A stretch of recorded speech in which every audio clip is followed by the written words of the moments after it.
Bismillahirrahmanirrahim. Assalamualaikum warahmatullahi wabarakatuh.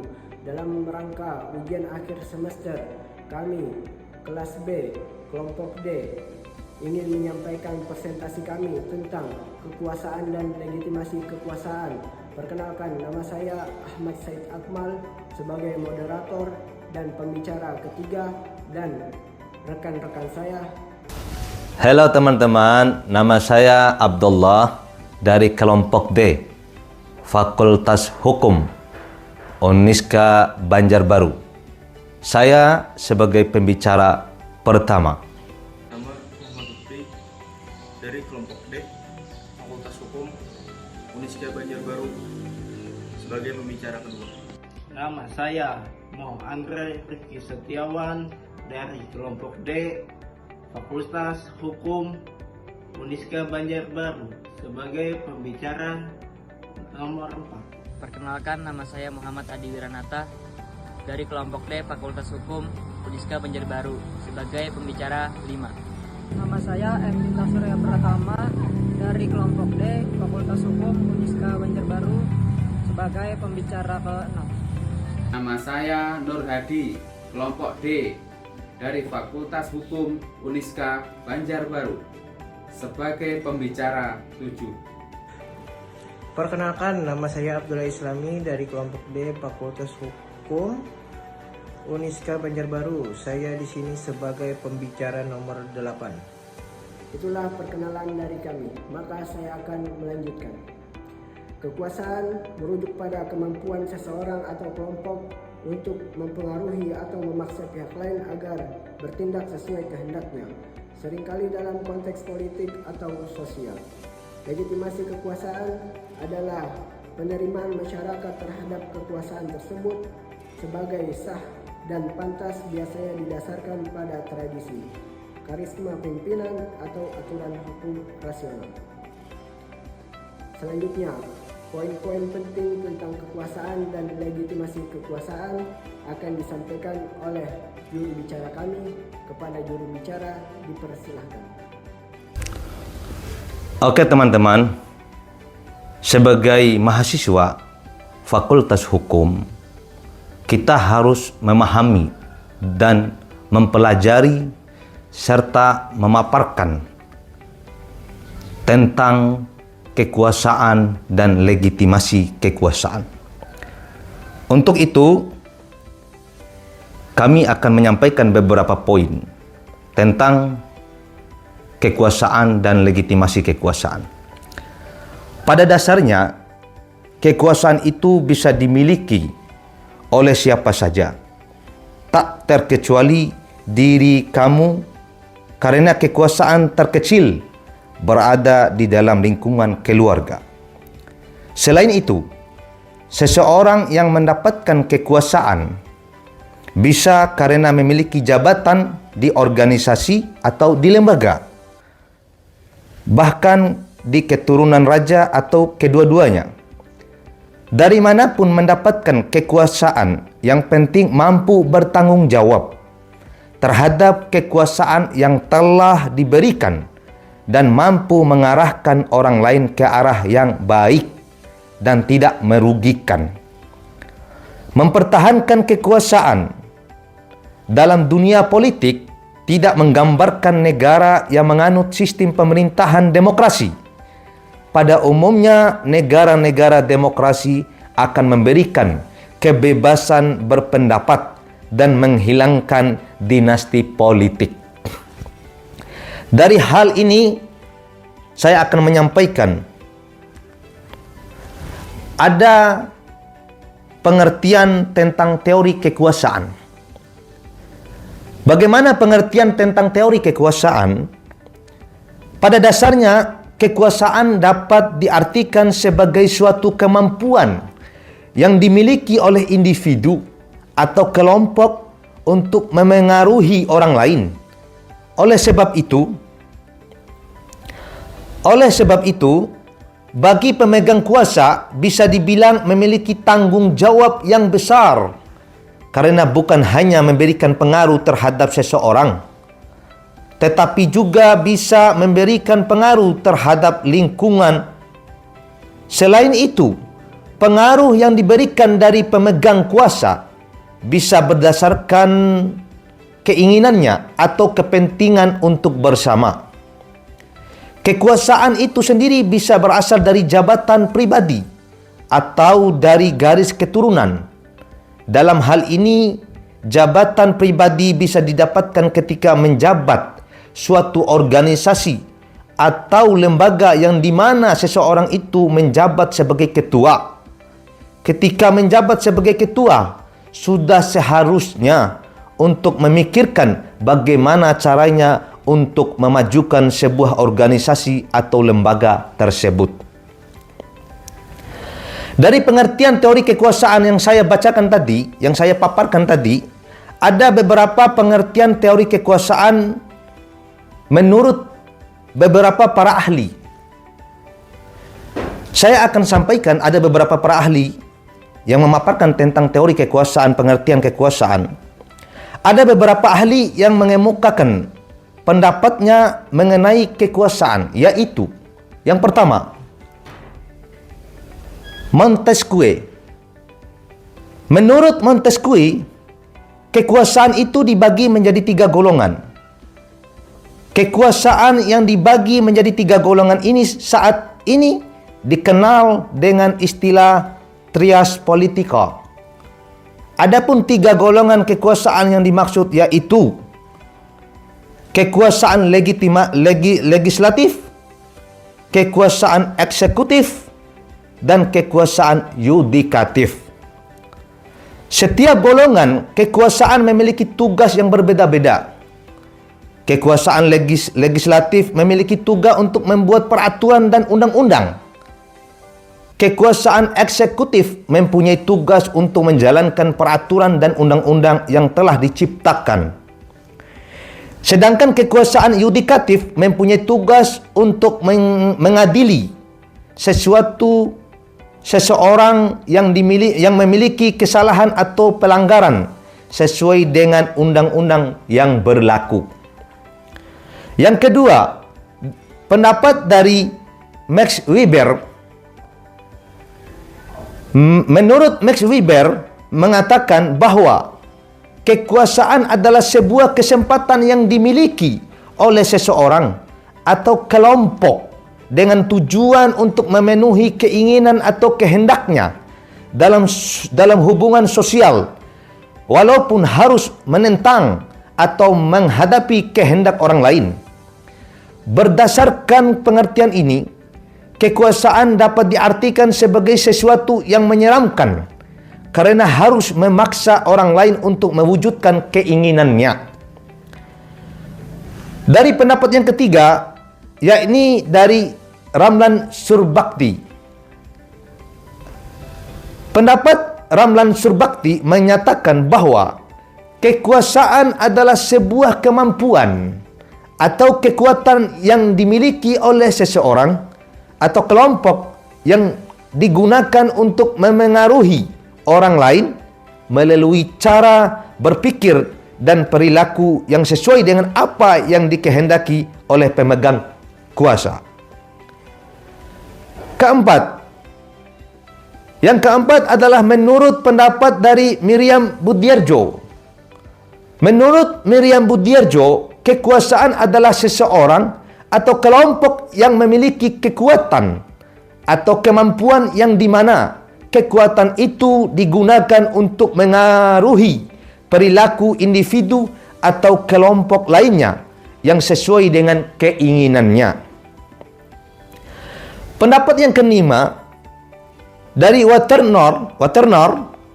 Menurut Waternoor mengungkapkan bahwa kekuasaan adalah kemampuan yang digunakan untuk mewujudkan tujuan tertentu dan berbeda dari tujuan-tujuan lainnya. Yang keenam, menurut pendapat dari ahli yang keenam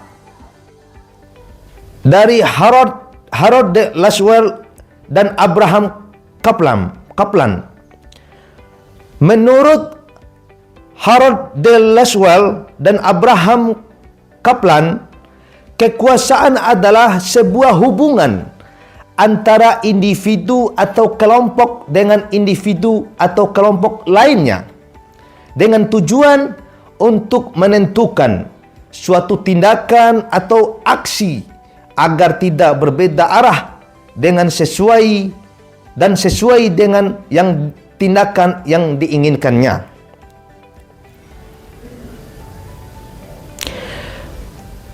Pendapat yang ketujuh, menurut John Locke, kekuasaan adalah sesuatu hal yang tidak bisa dijadikan berada di dalam satu unsur yang sama atau unsur yang lainnya, atau sesuatu hal itu harus dipisah satu sama lain. Seiring dengan perkembangan ilmu pengetahuan, pengertian kekuasaan dari John Locke ini dibagi menjadi 3 bagian, yaitu yang pertama kekuasaan legislatif,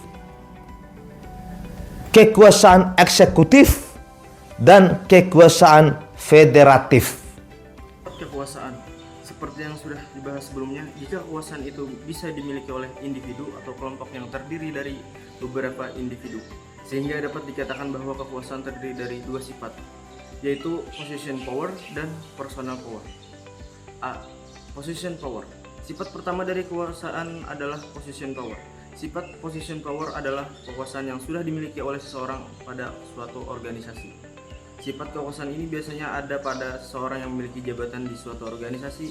Dalam hal ini, jabatan yang dimaksud seperti ketua atau dewan pembina. Apabila seseorang sudah memiliki jabatan ketua, maka ia sudah memiliki kewenangan untuk mengatur dan mengarahkan anak buahnya. Bagi seseorang yang sudah memiliki kuasa di suatu organisasi, tapi tidak bisa mengemban tanggung jawab dengan benar, maka kemungkinan besar organisasi yang dipimpinnya akan sulit untuk berkembang. Oleh sebab itu, sudah seharusnya seseorang yang memiliki jabatan di organisasi harus mempunyai wawasan yang luas supaya organisasi yang dipimpin tidak mengalami kemunduran. Salah satu cara untuk memperluas wawasan adalah membaca buku. B. Personal power. Personal kedua dari kekuasaan adalah personal power. Sifat personal power adalah kekuasaan yang memiliki oleh seseorang, bukan organisasi, melainkan dalam hubungan sosialnya. Dengan kata lain, seseorang itu sudah memiliki jabatan di lingkungan masyarakat seperti jabatan RT, RW, kepala desa, dan sebagainya. Biasanya seseorang yang memiliki sifat personal power ini namanya sudah di lingkungan masyarakat, hampir sama dengan seseorang yang memiliki kuasa di suatu organisasi. Individu yang memiliki personal power juga harus bisa mengarahkan anggota masyarakatnya agar menciptakan hubungan yang harmonis. Apabila pemegang kuasa tidak menciptakan hubungan yang harmonis antar anggota masyarakat, maka bisa memunculkan kesalahpahaman antar anggota masyarakat. Oleh sebab itu, dalam sifat personal power, pemilik kuasa harus pandai menjaga komunikasi dengan baik kepada seluruh anggotanya. Penggerak perubahan damai di masyarakat modern dan dinamis. Penggerak perubahan damai adalah individu, kelompok, atau lembaga yang berperan aktif dalam mendorong terjadinya perubahan sosial melalui cara-cara yang damai, dialogis, dan bermartabat. Mereka menolak penggunaan kekerasan, paksaan, serta tindakan anarkis dalam memperjuangkan aspirasi dan kepentingan tertentu. Sebaliknya, penggerak perubahan damai mengedepankan pendekatan persuasif, edukatif, dan partisipatif. Penggerak perubahan damai dapat berasal dari berbagai lapisan masyarakat. Mereka bisa berupa tokoh masyarakat, pendidikan, tokoh agama, pemuda, aktivitas sosial, akademisi, maupun organisasi kemasyarakatan. Bahkan dalam masyarakat modern, individu bisa yang mampu memberikan pengaruh positif melalui media sosial dan lingkungan sekitarnya juga dapat berperan sebagai penggerak perubahan damai. Hal yang terpenting adalah komitmen terhadap nilai-nilai kemanusiaan, keadilan, toleransi, dan perdamaian. Masyarakat modern memiliki karakteristik yang membedakannya dari masyarakat tradisional. Salah satu ciri utama adalah perkembangan teknologi, informasi, dan komunikasi yang sangat pesat. Informasi dapat diakses dengan cepat dan luas sehingga mempengaruhi cara berpikir dan tindakan masyarakat. Selain itu, Masyarakat modern juga ditandai oleh tingginya tingkat keberagamaan baik dari segi budaya, agama, suku maupun pandangan hidup.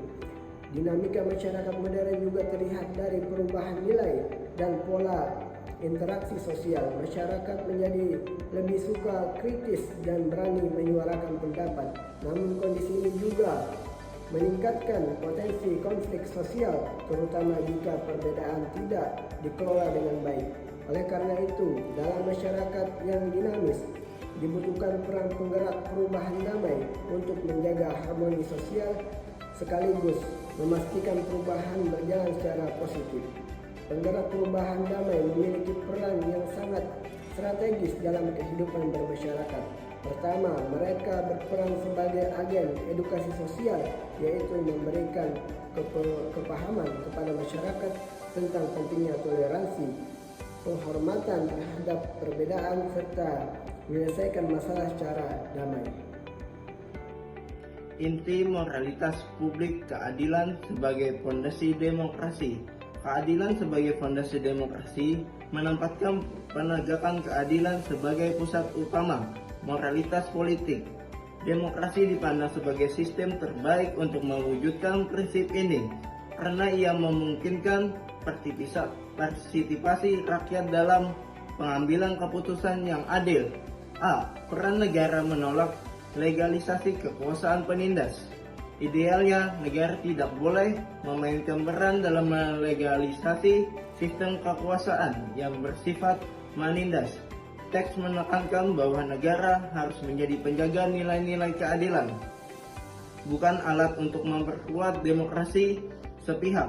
Dalam situasi normal maupun darurat, kekuasaan harus tetap terikat pada prinsip-prinsip moral dan konstitusional, khususnya dalam keadaan darurat seperti krisis ekonomi, bencana alam, atau ancaman keamanan. Kekuasaan ideal dijalankan melalui hukum dasar konstitusi. B. Modal kekuasaan ideal korelator sebagai penjaga legislatif dan yudikatif. Salah satu poin yang menarik dalam teks adalah usulan bahwa kekuasaan perundang-undangan, legislatif, dan kehakiman yudikatif sebaiknya dipegang dan dilaksanakan oleh seorang proletar. Istilah proletar di sini menunjukkan pada representasi kelas pekerjaan atau rakyat, biasanya yang dekat dengan realitas sosial, bukan elit terpisah. Figur ini bertugas menyesuaikan perundang-undangan dengan kebutuhan masyarakat yang harus berkembang menuju kemajuan. C. Pandangan Cicero hukum positif huruf harus berakap pada hukum alam ratio murni. Cicero, filosuf Romawi abad ke-1 SM, menempatkan hukum sebagai fondasi utama kehidupan bernegara. Menurutnya, hukum yang baik harus didasarkan pada rasio murni. Rasio atau akal budi yang universal dan abadi yang identik dengan hukum alam kodrat like naturalities. Hukum positif undang-undangan buatan manusia hanya sah dan mengikat jika selaras dengan dalil-dalil atau ajas-ajas hukum alam ini.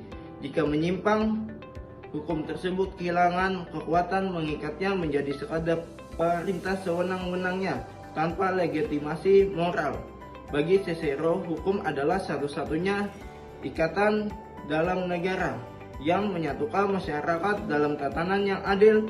Keadilan dicari murni demi keadilan itu sendiri, tanpa campur tangan pamrih pribadi atau kepentingan politik. Equality before the law, yaitu kesetaraan di hadapan hukum.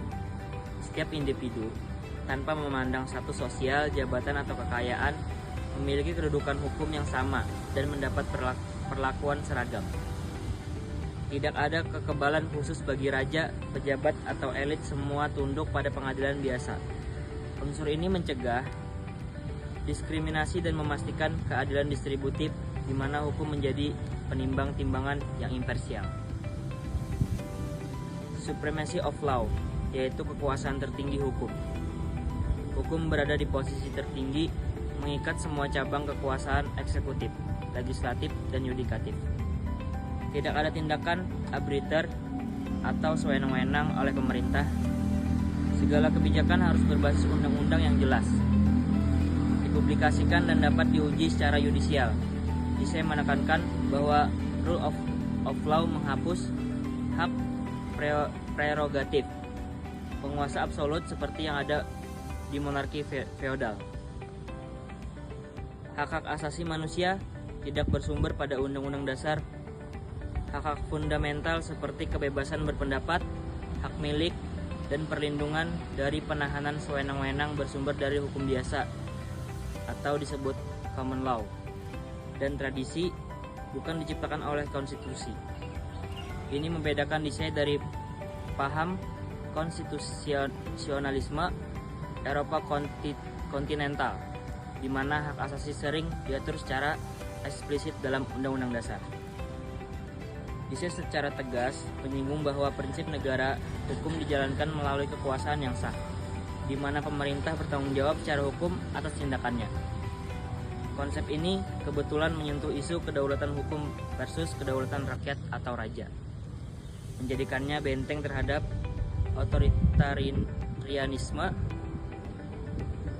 Pengaruh John Locke, pemerintah sebagai pelindung hak asasi dalam konstitusi. Diskusi Disey tidak lepas dari pengaruh John Locke pada tahun 1632 sampai 1704. Filsuf empirisis Inggris yang merevolusi teori pemerintahan dalam Treatise of Government pada tahun 1689. Locke berpendapat bahwa hak asasi manusia, kehidupan, kebebasan, dan harta benda adalah hak alamiah yang melekat pada individu sebelum negara ada. Pemerintah dibentuk melalui kontrak sosial untuk melindungi hak-hak ini. Jika gagal, rakyat berhak merevolusi. Oleh karena itu, hak-hak asasi harus dicantumkan secara eksplisit dalam Undang-Undang Dasar untuk mencegah penyalahgunaan kekuasaan. Pengaruh Locke ini kontras namun saling melengkapi Disey. Jika Disey menekankan hak dari tradisi common law, Locke mendorong proteksi konstitusional formal.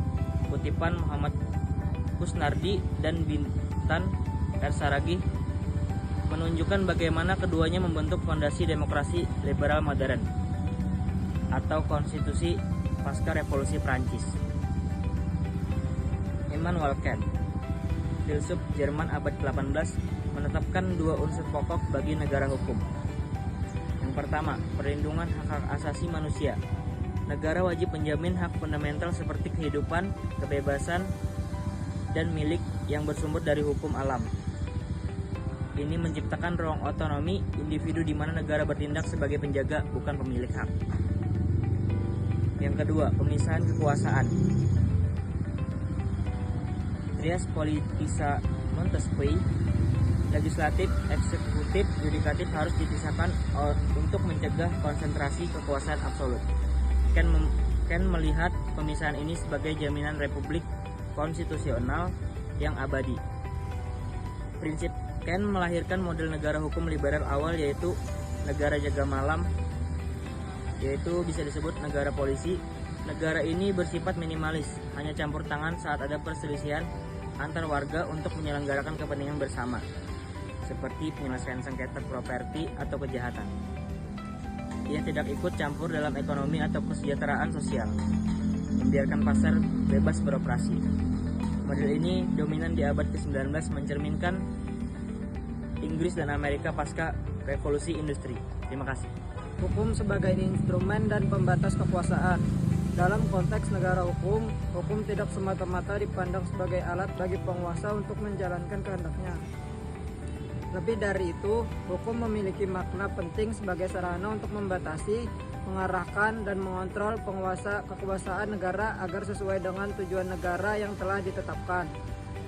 Kekuasaan yang tidak diatur dan dibatasi berpotensi menimbulkan kesewenang-wenangan. Oleh karena itu, semua konstitusi modern pada hakikatnya menjadikan kekuasaan sebagai pusat perhatian utama. Kekuasaan harus diatur secara jelas, baik mengenai sumbernya, tujuannya, cara penggunaannya, maupun batasannya. Hal ini dilakukan agar kekuasaan tidak merugikan rakyat, melainkan digunakan untuk kepentingan umum. Ivo D. Duhacek menyatakan bahwa konstitusi berfungsi untuk mengidentifikasi sumber, tujuan, penggunaan, dan pembatasan kekuasaan publik. Pernyataan ini menegaskan bahwa pembatasan kekuasaan merupakan ciri utama dan substansi penting dari suatu konstitusi. Tanpa adanya pembatasan, kekuasaan cenderung bersifat absolut dan berpotensi melanggar hak-hak rakyat. Monarki adalah bentuk negara di mana kekuasaan tertinggi dipegang oleh satu orang sebagai organ tunggal. Kekuasaan negara sepenuhnya berada di tangan seorang raja atau penguasa. Dalam sistem ini, penguasa memiliki kewenangan tertinggi dalam menjalankan pemerintahan, baik dalam bidang eksekutif, legislatif, maupun yudikatif. Monarki umumnya identik dengan sistem kekuasaan absolut, terutama apabila tidak terdapat pembatasan konstitusional yang jelas.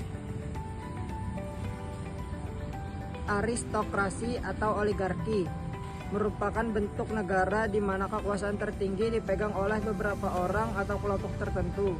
Kekuasaan tidak berada di tangan satu orang, melainkan sekelompok elit yang memiliki kedudukan istimewa. Dalam praktiknya, bentuk negara ini juga berpotensi menimbulkan ketimpangan kekuasaan apabila tidak disertai mekanisme pengawasan dan pembatasan yang memadai. Demokrasi adalah bentuk negara di mana kekuasaan tertinggi pada prinsipnya berada di tangan seluruh rakyat. Rakyat menjadi pemegang kedaulatan dan menjalankan kekuasaan melalui mekanisme perwakilan atau partisipasi langsung. Demokrasi dianggap sebagai bentuk negara yang paling sejalan dengan prinsip negara hukum karena menekankan pembatasan kekuasaan, pengawasan, serta perlindungan hak-hak warga negara. Apabila sistem absolutisme dikombinasikan dengan sifat organ yang memegang kekuasaan, maka akan diperoleh berbagai variasi bentuk pemerintahan. Namun, dalam negara hukum modern, kecenderungan utama adalah membatasi absolutisme dan menguatkan prinsip demokrasi serta konstitusionalisme. Legitimasi kekuasaan negara. Sumber-sumber legitimasi: konstitusi hukum, pemilihan demokratis, kinerja pemerintahan, dukungan rakyat, ideologi, dan nilai bersama. Fungsi legitimasi kekuasaan negara: menciptakan stabilitas politik, mengurangi penggunaan kekuasaan, memfasilitasi kepatuhan sukarela, memberikan otoritas moral, meningkatkan efektivitas pemerintahan, memperkuat kohesi sosial, menjamin kontinuitas sistem politik, mengurangi partisipasi politik.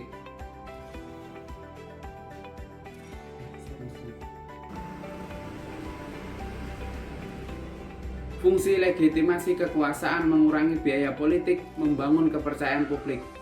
Krisis legitimasi terjadi ketika masyarakat mempertanyakan keabsahan pemerintah disebabkan oleh korupsi, pelanggaran HAM, kegagalan ekonomi, atau ketidakadilan sosial. Dampaknya bisa berupa ketidakstabilan politik, protes massal, atau pergantian rezim. Cara mempertahankan legitimasi: pemerintah dapat melakukannya melalui good government, akuntabilitas, transparansi, penegakan hukum yang adil, pembangunan ekonomi inklusif, dan responsivitas terhadap rakyat di Indonesia. Legitimasi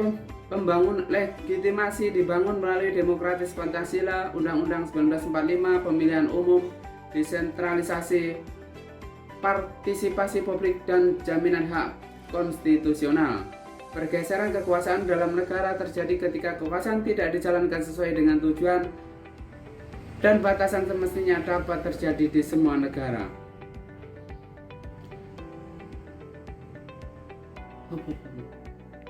Legitimasi kekuasaan negara menurut pemikir politik Niccolo Machiavelli dan Jean Bodin yang berpendapat bahwa tujuan utama negara adalah kekuasaan. Jane Bodin mendefinisikan negara sebagai kesatuan keluarga beserta miliknya yang dipimpin oleh penguasa berdaulat.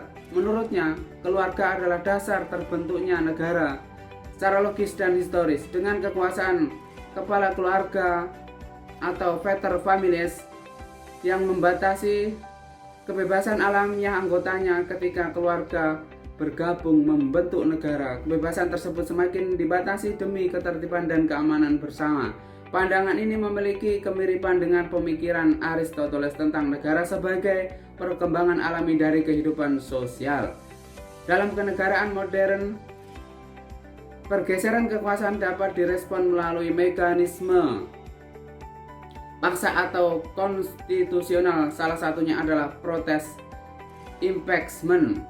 Indonesia memiliki sejarah panjang terkait pergeseran dan pembatasan kekuasaan presiden, antara lain yang satu, impeachment Presiden Soekarno 1966 terjadi melalui mekanisme politik di Majelis Permusyawaratan Rakyat Sementara atau yang lebih dikenal dengan MPRS. Setelah pidato pertanggungjawaban Presiden Soekarno yang dikenal sebagai Nawak Sara ditolak, penolakan ini berujung pada berakhirnya kekuasaan Presiden Soekarno. Yang kedua, impeachment Presiden Soeharto 1998 terjadi akibat tekanan rakyat yang secara masif melalui demonstrasi dan desakan politik yang menyebabkan Presiden Soeharto mengundurkan diri dari jabatannya. Peristiwa ini dikenal dengan istilah lengser ke Prabon, dan kekuasaan kemudian dialihkan kepada wakil presiden yaitu B.J. Habibie.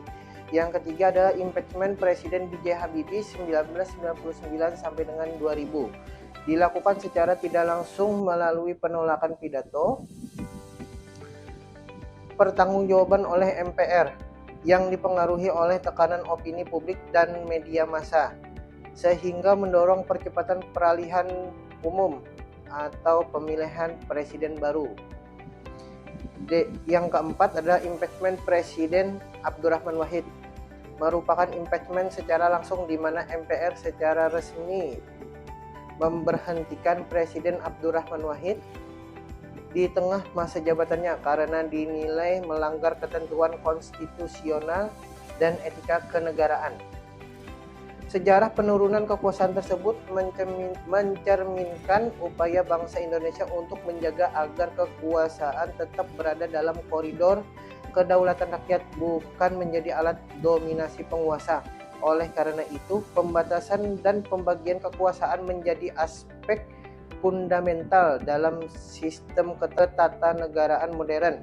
Dalam konteks teori ketatanegaraan, upaya membatasi kekuasaan melahirkan berbagai model pembagian kekuasaan atau praja, antara lain. Yang pertama, eka praja. Kekuasaan dipegang oleh satu badan saja. Bentuk ini bersifat otokratis atau diktator karena tidak terdapat mekanisme keseimbangan dan pengawasan kekuasaan. Yang kedua adalah dwi praja. Kekuasaan dibagi kepada dua badan, yaitu lembaga politik atau pembentuk undang-undang dan lembaga administratif atau pelaksana pemerintah, sebagaimana dikemukakan oleh Frank J. Goodnow. Yang ketiga adalah tripraja. Kekuasaan dibagi ke dalam tiga lembaga, yaitu eksekutif, legislatif, dan yudikatif. Model ini dipopulerkan oleh Montesquieu dan John Locke dan menjadi dasar sistem demokrasi modern. Yang keempat adalah catur praja. Kekuasaan dibagi ke dalam 4 fungsi seperti yang dikemukakan oleh Van Vollenhoven: regeling atau pengaturan, gestur atau pemerintahan, politik atau pengawasan, dan resprak atau peradilan. Yang kelima adalah panca praja. Kekuasaan dipegang oleh 5 badan. Model ini dianut oleh Indonesia. Meskipun secara formal terdapat 6 lembaga, namun secara fungsional beberapa lembaga saling beririsan, terutama dalam struktur Majelis Permusyawaratan Rakyat. Dengan demikian, pergeseran kekuasaan dalam negara pada hakikatnya merupakan bagian dari dinamika ketatanegaraan.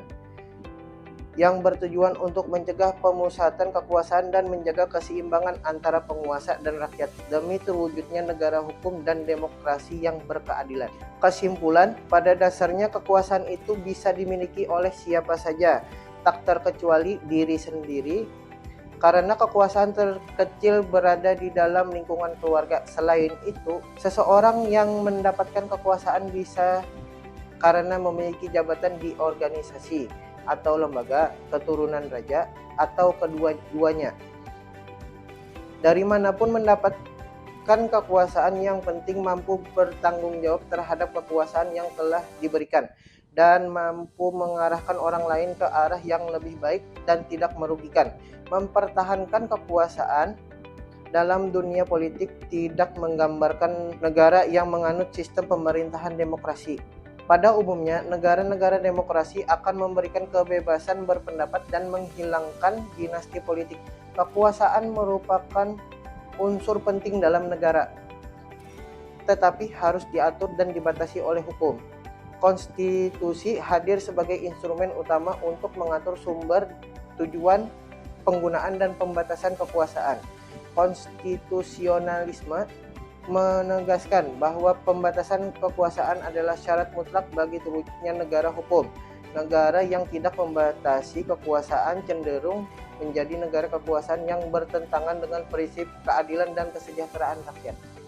Oleh karena itu, klasifikasi bentuk negara berdasarkan pemegang kekuasaan tertinggi menunjukkan pentingnya sistem demokrasi yang berlandasan hukum dan konstitusi sebagai bentuk negara yang ideal. Kembali lagi dengan saya, maka kesimpulan yang dapat kita ambil dari juru bicara tersebut adalah bahwasanya kekuasaan tanpa legitimasi bersifat sementara dan rapuh karena hanya bergantung pada paksaan. Sedangkan legitimasi memberikan dasar pengakuan moral dari masyarakat yang memastikan ketaatan sukarela. Kesimpulan utama dari keterangan sebelumnya adalah legitimasi menjadi fondasi esensial bagi keberlangsungan kekuasaan politik yang stabil dan efektif. Seperti yang dijelaskan oleh Max Weber melalui jenis legitimasi tradisional, karismatik, dan rasional legal. Mungkin itu saja presentasi dari kami. Kurang lebihnya mohon maaf. Assalamualaikum warahmatullahi wabarakatuh.